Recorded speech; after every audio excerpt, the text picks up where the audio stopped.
All right, guys, I just watched maybe the scariest movie of the fucking decade, and now we need to talk about it. And I really don't think I'm overselling that. I'm trying to think what other films this decade have frightened me just as much as this movie did. An hour and 40 minutes of panic, of anxiety.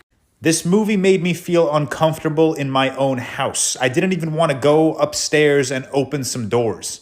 It does such a good job at making the environment, making this creepy fucking house an entire character of its own. And it just made for the most claustrophobic, anxiety, panic-inducing hour and 40-minute horror movie I could have ever imagined. And it's found footage.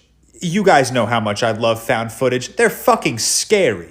But not only was it found footage, it was also like part mock documentary, which just made this feel like it was real, which obviously scares the shit out of me. If any of this were ever real, I would never step foot in another house again.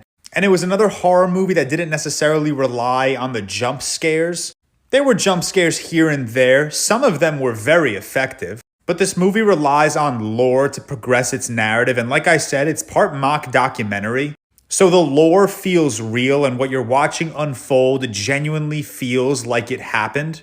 And fuck off. It's just so goddamn scary.